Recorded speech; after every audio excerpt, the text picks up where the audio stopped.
Hello, this is Professor Khan, and this is week 1 for Theory and Control EST-100. And this is my first recording using Screen Pneumatic, so it seems kind of cool. I can see myself in the corner, and you can see the PowerPoint. And I will post this video on Blackboard.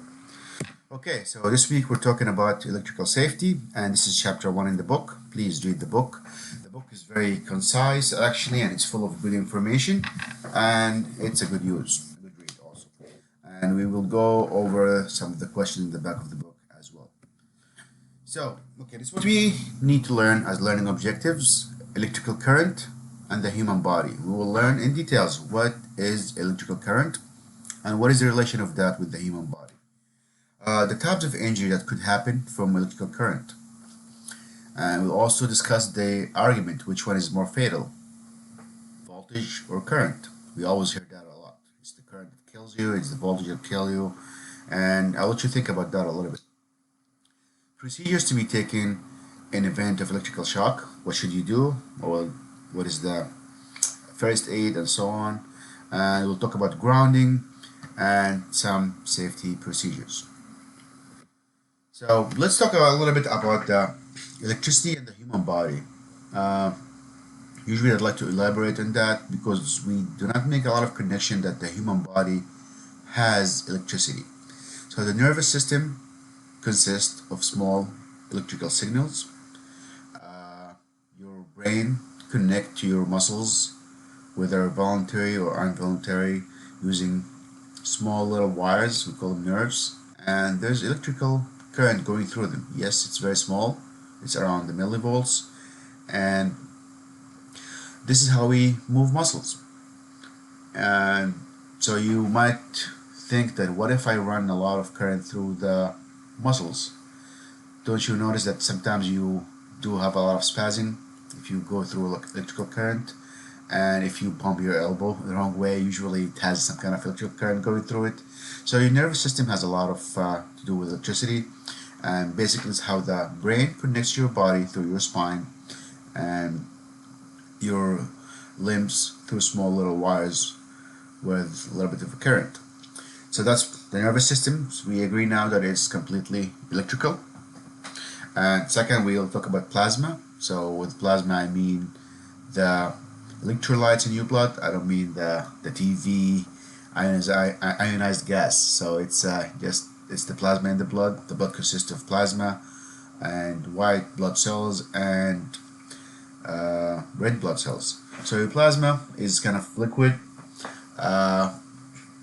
in the blood that carry the electrolytes. What are the electrolytes? They are basically salts. So if we think of pure water, it does not conduct electricity. However, if you add salt to it, it will start to conduct. So the electrolytes are dissolved in the plasma, and this is what enables the muscles to conduct electricity via the nerves, and also to keep the blood pressure balanced inside the body. When we sweat, the sweat is a combination between water and also electrolytes, and as we deplete the body from electrolytes, we might have muscle cramps. So probably people who do a lot of sports or physical activities, they always been encouraged to drink some electrolytes or Gatorade to substitute that. If your body runs out of electrolytes, probably you will not be able to conduct electricity to your nervous system, and your body would not function properly. So we agree now there is some kind of salt content to your body. And what does that do with electricity? Well, that means that your sweat has electrolytes, which means it's a little bit more conductive. Which brings me to conduction.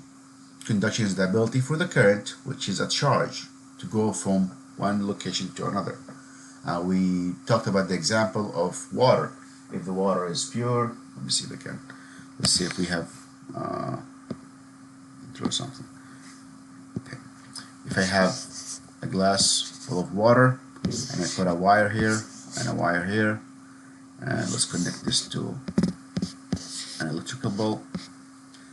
This is positive, this is negative. And if we have pure water, actually I need a battery, so I'll put a battery here. Battery. So if I have a battery, this circuit is incomplete because the water here is non-conductive. But if we add salt, you can do this at home actually. If you put some salt in it, you'll start to see the light come up, meaning that there are some little positive and negative charges that conduct the current from here to this wire. So the point being that if you are sweaty, probably your body is more conductive. That's one. Second, your body needs a balance of electrolyte, otherwise it will not function properly. You might cease to breathe and your muscles might cramp. Okay, the other point we need to talk about. If your muscles moves using electricity, so what happens, and we said the nervous system has like millivolts. What happens if I run through it 2 amps instead of like milliamp? Probably it will contract and stay in that position, in that location. It will lock. So I don't know if you remember, there was some time when the athletes used to put some kind of little suction cups on their muscles that will conduct some kind of current, so the muscles will contract and detract and expand, and that's supposedly will exercise your muscles. I don't know if this is still being practiced, but this is a way of also to contract and expand the muscle. So your muscles might overcontract or overexpand based on the electrical current. So that has to do with conduction. So the heart function and the brain function. The brain is already programmed to send some signals that do the automated functions in your body, meaning your heart beating.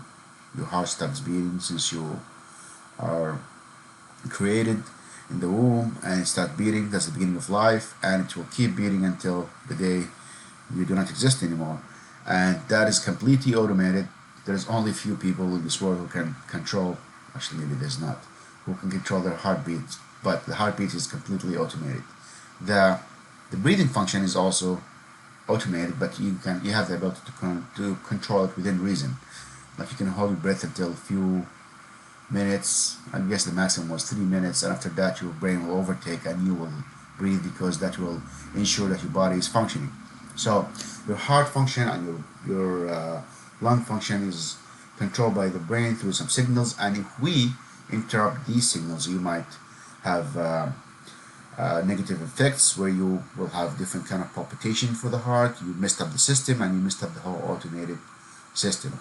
Another example, let's just give you an example of the computer. They tell you usually you should shut off your computer for a store or any electronics. Why? Because electronics are already been set to have some sort of control, and this control is already pre-programmed. If you run a surge of volts or current through it, you might burn some of those little tiny wires, and the control will be malfunctioning. And probably you've noticed if you have some equipment that are plugged, after a while, after a storm, probably a lot of stuff do not function. A lot of automated systems need to be having their board replaced. So that's something we have to think about. So the control of the body and the control of our bodily function has to do with the brain and also electricity. So interfering with that might cause us to lose function or have unexpected function. So the first thing you might go through is your muscles will feel numb. It will start to contract or spasm, or you might have different kind of heartbeat.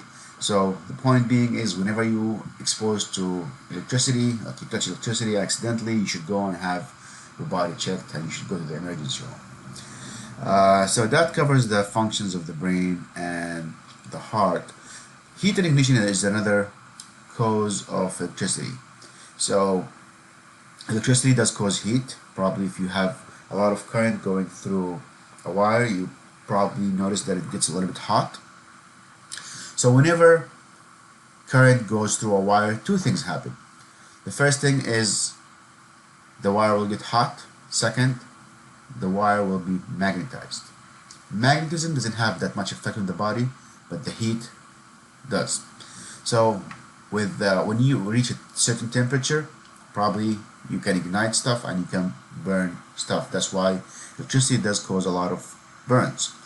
So the burns is another issue of another side effect of having exposed to unsafe action in electricity, and also the electrical shock. So by shock I mean a big amount of voltage, not current, and that can throw you off a ladder. It can have you spaz way too much, you might jump, and that can cause you to have other problems. So I'm just trying to expose you to some of the problems and danger that can happen when working with electricity. That's why we have to be very, very careful. And the other issue with when working with electricity is that you don't see it. So you might think the system is dead or not live, but current is there. Unless you're going through really, really high current and you can hear it buzzing, it's really difficult to sense electricity. How do we recognize electricity? Is using a voltmeter pin. We need an instrument to know that the system is live or not.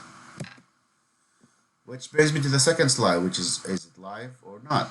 Live circuit. What is live circuit? That means there is current going through wires or current going through anything.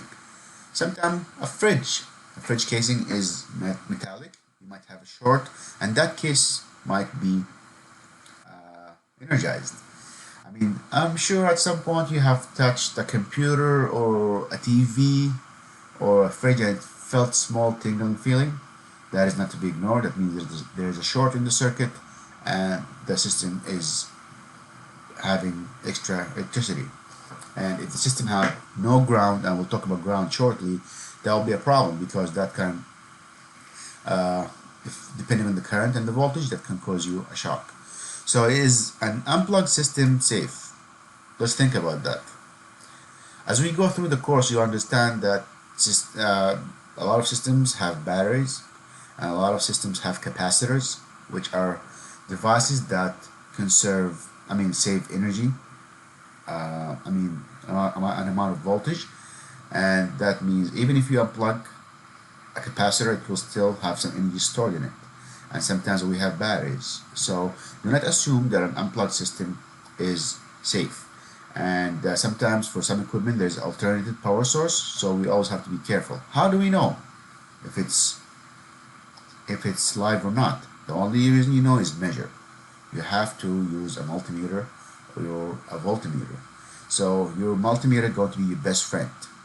Before you touch anything, before you do any work, you have to test the system. So remember that. The only way to know that the system is live is you go with a voltmeter pin and check for voltage existence, and we will do that in the lab. Current and voltage effect, which is more harmful? This is a very big question, it's very debatable. From my experience, I believe that both are harmful and both can be fatal. Current more than 0.015 amps is fatal. It's 0.15 amp is fatal. Voltage, it depends. 120 can give you a jolt, but depending on how it hits you, that will be the consequences of what the consequences will be different depending on how you run that current. If you run the current through your fingers, probably you just get a little bit zapped, but it's not a big deal, but it still hurts. That's 120. 240 will be a little bit stronger, and the problem happens is when the current runs through your heart or through your lungs. That's going to be the problem, and when you might have an issue. And do not feel shy to go and get checked. I mean, people get embarrassed. Oh, I get zapped, but that was very stupid of me. I should just not tell anybody. You should tell people, because sometimes you might have a malfunction in your heartbeat. You might skip a beat. I mean, it is sometimes treatable, and I'm not a doctor, so I'm not a medical doctor, so I don't know what is the procedure, but it is something you should check. A shock or burn is very possible by high voltage, especially if you're working with electrodes, and we will work with some electrodes and some air conditioner with high voltage, so you might get shocked and you might have a burn in your skin, so be careful with that. Again, some of these things sound scary, but if you take the precautions and you know how to deal with them, they should not be scary or dangerous. Again, the heart function, the beat and flutter. So if you for any instance get zapped, you should be able to check Sometimes it's really hard to tell, and sometimes it comes later. I know somebody who got jolted by 110 volts and his arm was numb for like a couple of days. And my advice is to seek help right away, because you don't know what is the consequence of that. Okay, I'm not trying to scare you, just be careful. Current effects. So let's see what current is fatal. So up to 0.001 amps, you feel something. That's something you will get. You'll feel some kind of tingly feeling. I don't know if you ever did that or something, but if you have a 12-volt battery and you touch it with a wet finger, probably you will able to feel something. Again, the wetness and water and nitrite. If you're sweaty and you touch a small 12-volt battery, you will feel something. 0.02, you might get stuck.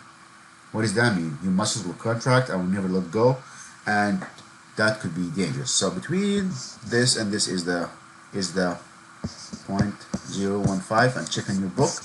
That could be fatal depending on how it hits you. 0.1 amp is ventricular fibrillation, which means that your heart might start to flutter, and that is not a lot. You know, this is what goes through a light bulb. So a light bulb usually draw between 0.15 to 0.2, so that's a little bit dangerous. 0.2, you get severe burns or respiratory paralysis, and that could be an issue. So again, these are very considerably small amps. How many amps does a motor usually draw? If you look around, you look at any motor, probably between 1.5 amps and 5 amps. So that is significant, right? So let's be careful with that, and let's give electricity its due respect. I mean, we do need it, we use it, it's all around us, but let's be a little bit careful. I mean, your cell phone does not have a lot of amperage, but the battery has a lot of chemicals in it and has a lot of electrical potential. So again, it's not, even though we leave that in our pockets, it's designed to shut down whenever there is an excess voltage and so on. Okay, so death. Again, we say 0.15 can be fatal. 0.5 is current drawn by 60-watt light bulb, so that is significant, and that could be fatal. Voltage. It's also known as being zapped. If you get exposed to some high voltage, you can have instantaneous muscle contract. You can be thrown off the ladder involuntarily. Your body will just spaz and you will jump or get thrown off the ladder, so be careful. And so for that reason, we always use non-conductive ladder or feet of the ladder. So we usually use fiberglass or rubber or plastic ladders. This is some non-conductive material. Wood is not really recommended, even though it is non-conductive. However, it's very absorbent, and if it's a wet day or it's rainy, it might absorb some moisture and become conductive. So these are some examples of non-conductive material, and we'll talk about what is conductive and non-conductive next week. Again, if you have any questions while you go through these PowerPoint videos, please write them down, and when we meet in the classroom, we can discuss these. I mean, this is a very interesting subject, and it's very good to have a good grasp of what you're dealing with before we start. All the electrical codes in terms of size of the wire, the enclosures, safety, precautions, is always in the NEC, and this is the link. So if you were to do some electrical work, you will have to go and check what is appropriate and what is designated by the NEC. And NEC is the National Electrical Code, but there is a code by the state, and usually the code by the state should be higher than the national code. The code for the town should be higher or equivalent to the state code. And what else? Yeah, that's the NEC. And we'll talk about wiring in a whole chapter and how do we pick wiring. Another question I always get in this area: are we allowed to wire things in a house? No, we are not. So for us to wire an AC or a boiler or a furnace, you are allowed to do your own wiring for control, low voltage wiring. You wire your own equipment. Then you have to get a disconnect switch. That's wired by electrician. So the electrician will do the wiring all the way from the control panel to the disconnect switch. After that, it's your responsibility, and we can do that, and we'll get the proper training to do that, so it's not really a big deal. Okay, grounding. Grounding is very, very important. A lot of old houses do not have grounding, and some old houses actually have a grounding that's connected to the water pipes, which is very unsafe. But a lot of old houses, since the wiring has been done since the 1920s, they are grandfathered in to just continue the way they are. But if we were to do any kind of upgrade, we are required to change the grounding or install grounding. So what is grounding?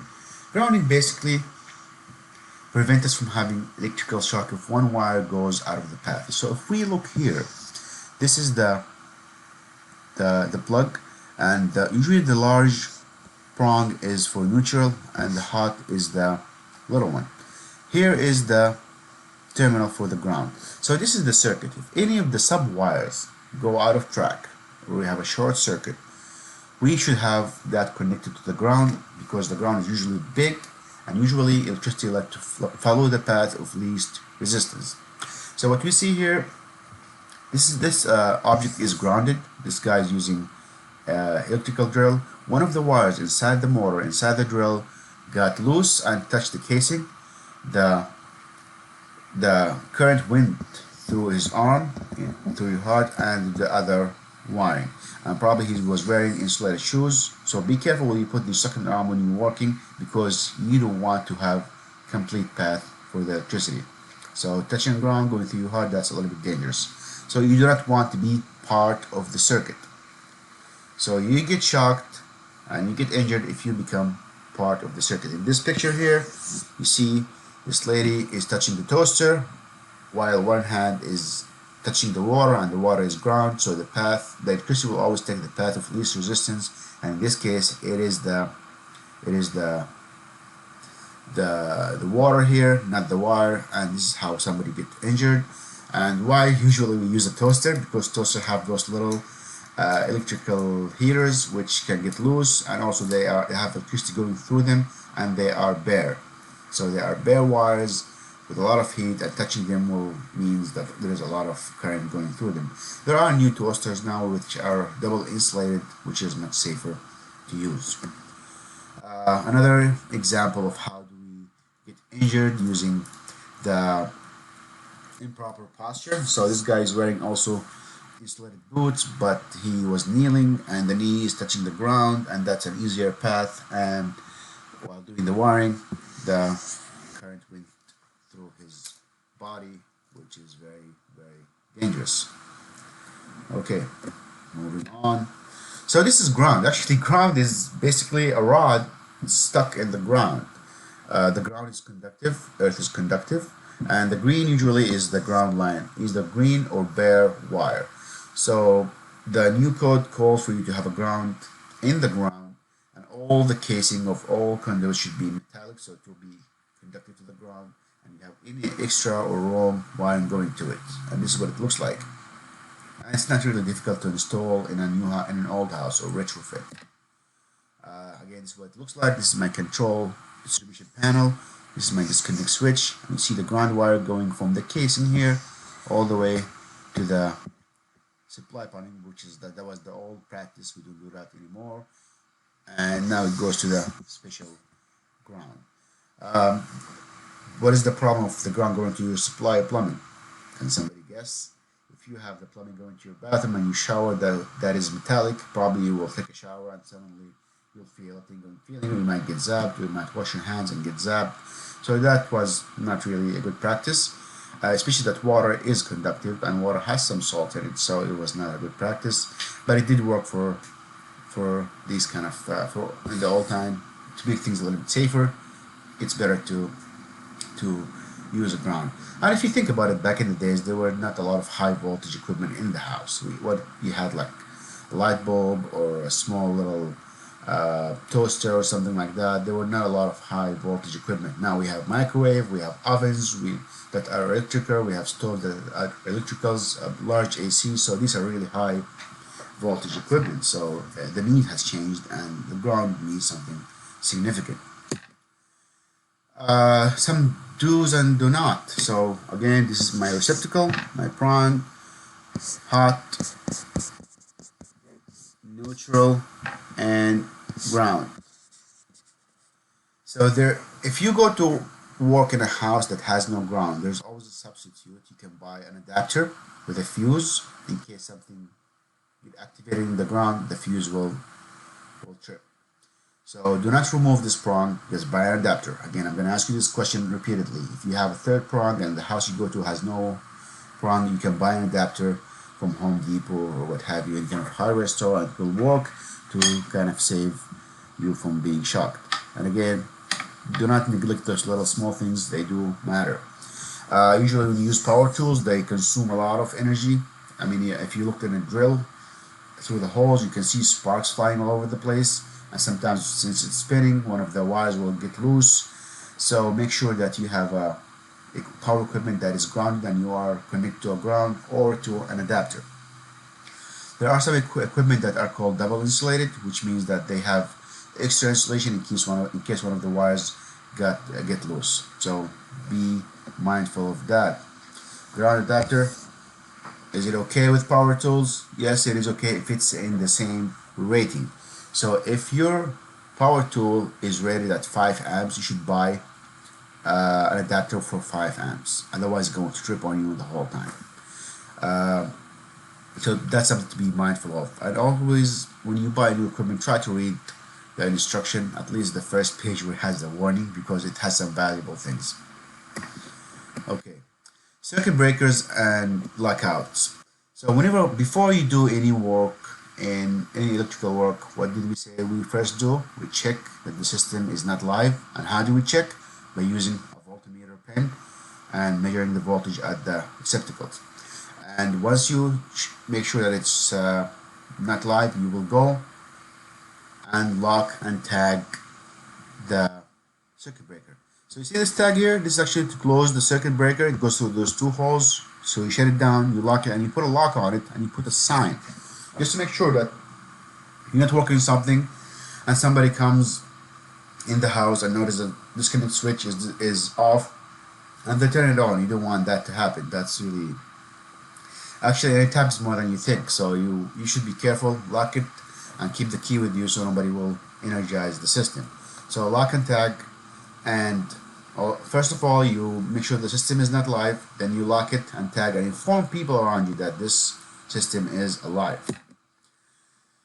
Something else we want to talk about is called the GFCI, Ground Fault Circuit Interrupter. So you'll see this a lot, especially in basements and in the shop, where you work with equipment that has water in it. Usually you see it in the bathroom and in kitchens. Why is that? Because again, we said water is conductive. So if water is conductive and some equipment got wet and we did conduct to the ground, whenever the ground gets activated, this thing will trip the circuit. You can go and reset it. Just make sure that the area is dry and it's easily reset. So there is a small little breaker that trips whenever it gets activated. It's just to reduce the possibility of being electrocuted while you're working with something that is wet or has some water. So GFCI, I'm going to ask you that again, probably going to come in one of the quizzes. What is GFCI and how does it work? It works whenever the ground gets activated. Circuit protections. So for each circuit means a circle or a complete circle of electricity, you need to have some kind of protection. What does that mean and what is that for? So if that circuit is rated at 15 amps, you want to make sure that if we exceed 15 amps, which could happen because we had extra load or something goes wrong with the equipment, that circuit should trip before something happens. Because what if we let the circuit, let's say we have no circuit protection, and suddenly you drew like 18 amps for like a long time, let's say like 3-4 minutes. What would happen? The system might overheat and that can cause fire. 9 out of 10 household fire is electrical. That tells you something, right? So we should always be careful, because again we said that when a wire runs current through it, it will generate heat and also a magnetic field. So we want to have the circuit to be protected, We have circuit breakers, which a device that is designed to trip, meaning to cut out the circuit whenever we exceed that amount of amperage, and we'll talk a lot about that. So it will be very important for you to understand how does it function. And again, circuit amps and breakers, how do we calculate that? We'll talk about that in chapter 2, and this is why we need Ohm's law to calculate what is the amount of amperage not going through that circuit, so I can design the appropriate circuit breaker. And usually we design for the maximum of the lowest component. Okay, what does that mean? So let's say in the kitchen, you have a microwave, you have an oven in the same circuit, and let's say the oven consumes less amperage than the microwave. We should design the circuit breaker to operate on the maximum of the oven, not the microwave. Let's say we're running both of them together. The microwave has a malfunction and started to draw 18 amps, and the oven only takes 15 amps. If you do that, then you're gonna have the oven malfunction and might burn. So you design the lowest component in the same circuit. Let's talk about that a little bit more. So let's say we have microwave, and that's 17 amps maximum, and we have an oven at 15 amps. You want the circuit breaker to be at which amperage? 15. So even though this can go up to 17, we'll design for the lowest. If we need this to go on 17 amps, we should have it have its own circuit. And again, when you're in doubt and you measure the electricity for your circuit and you don't think it agrees with whatever you're doing, you should go and check with an electrician and consult them of why is this circuit breaker is higher than it's supposed to. If we put the circuit breaker at 17, this will never trip when this goes to 16 or 17, and this will burn. So that's not really safe at all. And you will encounter some of these incidents, especially in old houses, so it's your duty to check and consult with an electrician. The other method that we have is a fuse, but the fuse is a one-time kind of thing. It burns and you have to replace it. They have different functions and different applications. Why do we use circuit breaker and why do we use fuse? And we'll talk about that more in chapter 8. But those are the two main means to protect the circuit. This is the control panel, which you will see usually in the basement, in the garage, and all the circuits in the house go through those breakers. So these little things are the breakers, and each one of them goes to a circuit back to the same breaker. And they are rated with amps, so we have 10 amps, 15 amps, 20, and that's what you find in the residential. Usually 15 is the most common. You will see also 10, and 20 is the maximum for residential, and usually it goes to the garage because you might have a lot of equipment in there. 30 I think is very uncommon, but you might see it somewhere. This is what it looks like. And then this is 30. See the rating here? This is the amps. 30 amps. That's what it means. Okay. These are the fuses. It looks like a light bulb. And if we will talk more about circuits in series and parallel, and fuses usually are connected in series. We'll explain that later on. But this is some types of fuses. Another type of fuse going to a receptacle.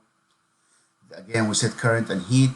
So this is how it functions. There's a small little wire here that is designed to melt if we exceed the rated current, and you see the current in here. This is some of the safety equipment that you should take with you when you do electrical work.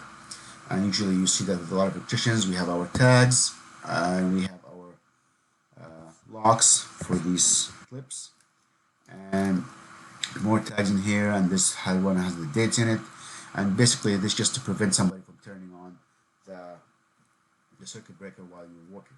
So you put a padlock on the circuit using those clamps, and it's good to disconnect in two locations, and it's a safety requirement that every circuit has two disconnect switches, so two locations to be safe, and use warning signs and inform people around you. So these are some general guidelines about electricity and what we can do to prevent us from having a bad incident. We should always follow the national and state codes. Make sure the power supply is shut off. Have proper lockout procedures. Keep out of damp areas or surfaces. If the place is flooded or something, shut off the power and inform people and have it dry out before you can work on it. Be aware when you're working around electrical circuits. What does that mean? If you're working something and there are some wires behind you, you might lean on them, or you might go into a crawl space where there's a lot of exposed wires. Be careful of that, and also if you feel that that area is very involved and doesn't seem safe to you, you might consult an electrician and ask him to shut down the power before you can work on your own equipment. Use only ground equipment. Do not wear rings, watches, or any jewelry, metallic objects in your clothing while you're working in live circuits, and I will ask you kind of to do that in the lab, just to refrain from having a lot of metallic things, because they will be very attractive for current. If you are in a big watch and suddenly you're working with a screwdriver, it can be very conductive. I know somebody actually who actually had current going in the watch and it did melt. And some watches are made out of silver or gold or nickel, which is very highly conductive. Wear shoes with insulated insoles or soles. There is special made rubber shoes that's supposed to be double insulated and rated for electrical work. Invest in some of these, and also the one that has non-slip. Do not use metallic ladders. We talked about that because they can be conductive as well. Examine all wires and power tools for damage before using. If you see the wire that's frayed or like some strands of wire coming out of it, probably you don't want to deal or work with that. Have it fixed before you work on it. When using measuring tools, make sure that they are in good conditions. By measuring tools, I mean multimeters. You don't want to be deceived by a multimeter that's malfunctioning, that tells you that there is no voltage while there is voltage in there. So make sure you have backup equipment and make sure that it functions properly. Always remember to discharge a capacitor. I will show you in the lab how to discharge a capacitor, or I'll post a video about it. There are two ways to do it. You can use an insulated screwdriver to touch the terminals, but that will cause you to have a spark, so you don't want to have that all the time. A spark can ignite gases around you, so that's the one way to do it. The other way is to use a small resistance to discharge the capacitor, and I will show you how it's done. When helping somebody who's being electrocuted, that is very important, do not become part of the circuit. You try to push them away with a non-conductive material. Get a towel, a piece of wood, and try to push the guy to become out of the circuit. Because if you touch the person or try to push him with your hand, you might become part of the circuit and also become electrocuted as well. So be careful and mindful of that. And when you do it with even a piece of wood, if it's high voltage, try to do it in a very one move, so he will be knocked out a little bit from the, or pushed away from the source of the electricity. Here's some questions to check your understanding. What is a live circuit?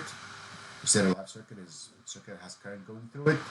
What type of voltage you will encounter in HVAC as an HVAC technician? So we have low voltage from 12 volts all the way up to 240 for residential, and you can go higher for commercial. And we also deal with 10,000 volts. That's for the electrodes, and you should be careful that you do not touch that or be very close to it. Give an example of somebody or being electrocuted, that touching a bare wire and touching the ground, that will make you part of the circuit. So anytime you're part of the circuit, you are going to be electrocuted. Would you get injured if you touch a wire, live wire, with your index and your thumb is touching the ground? Yes, you will be injured. It might not be fatal, but you will be injured. What about if you touch a live wire while standing on a wet ground? Again, that is a very possible way to get injured. What is the standard applied in the US for electrical installation? It's the NEC. I'll repeat that, NEC, and that will be, again, another question that you might have in the quiz or the midterm. What current flow is fatal? That's, as we said, it's 0.015. What kind of ladder should you use in lab circuit? Fiberglass or plastic, or insulated feet aluminum ladder? How would you help somebody who is being electrocuted? Again, we'll try to push them away with non-conductive material. Can you use a fuse that is larger in size than the installed one? Yes, you can, but you shouldn't. So it's possible when people do that. It's a mistake. You should always use the right size. What is the difference in 3 or 2-prong plug? 2-prong has neutral and hot. Meanwhile, the 3-prong has neutral, hot, and ground. What is GFCI? Is ground fault circuit interrupter. If you are in a team of 6 working on a house project, you are installing a boiler. What is the first thing you should do? Check for live circuit, lock and tag in 2 places, and inform everybody in the team that you're working in that before they can energize anything. Remember, safety first. Do not skip small checklist procedures. Better be safe than sorry. Do not skip small steps, and you're in a rush and you did not wear protective gloves, or you touch the wire that you thought it's not live. You always check. It's better to be safe than sorry. Do not risk your safety and the others for any reasons. It could be you, it could be somebody else, it could be somebody after you leave. So make sure everything is up to standard before you leave. And with knowledge, as the more you do it, the more you get small experience, and you build your experience, the more you'll be confident in doing what you're doing. And that's why it takes 5,000 hours of practice to become certified electrician. We're not doing that. We're not being an electrician, but we are responsible for wiring our own equipment, and we'll learn that as we go along. Alright, thank you very much, and I will go through the PowerPoint during the class allocated time in Google Hangout. So let me know if you have any questions, and you can also post questions in the discussion board. Thank you.